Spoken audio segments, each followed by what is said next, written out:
Pumayo kayo at magpakarami. Iyan ay ang salitang nakuha natin sa banal na kasulatan na ang ibig sabihin ay bumuo tayo ng mga sangkatauhan. Ngunit hindi natin may kakaila na masyado nang nagamit ang banal na kasulatan na iyan dahil patuloy na lumulobo na ang populasyon, hindi lang sa ating bansa, kundi maging sa buong mundo. Kung kaya naman, panahon na upang mamulat tayo na kailangan na ng pagkontrol sa lipunan. Ngunit ang tanong ng mga nakararami, paano at anong dahilan?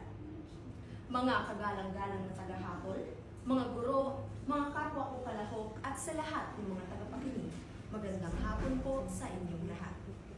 Hindi may kakaila na kailangan na talaga ng pagkontrol sa ating lipunan. Bakit?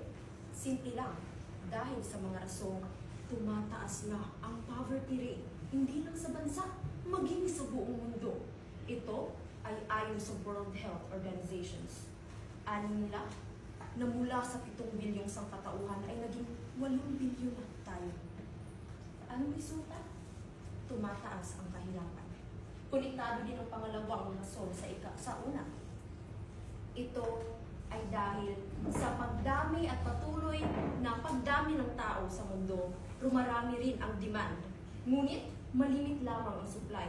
Kaya anong nagiging resulta? Nagmamahal ang mga bilihin. Yung bigas, yung karne, yung langis, yung petrolyo. Dahil hindi na kayang tugunan ng pamahalaan. Pangatlo, ay iyong mga pamilyang salat sa kaalaman tungkol sa family planning. Na kahit sila pa yung kulang sa kabuhayan, sila pa yung anak ng anak. Anong mangyayari? Sa huli, kabataan din ang kawawa. Sapagkat ang mga kabataan yun ay naging palaboy-laboy sa kalsada. Dahil hindi sila natugunan ng kanilang pamilya. Ngayon ang tanong ng nakararami, sino ang kagapay natin sa suliraning ito? Sa mundong ating binabagtas na nasa modernong aspeto na, marami na tayong mga pagkakapitan. Isa na dito ang Batas Republika 10354 o ang Responsible Parenthood and Reproductive Health Law of 2012 na may layuning gabayan tayong lahat patungkol sa family planning at pagkakaroon ng malayang access sa contraceptives. Alam din niyo ba na, na isa rin sa mga suliranin ay nahihirapan ang lahat sa pag-access ng contraception. Kaya nga lumulubo din ang abortion.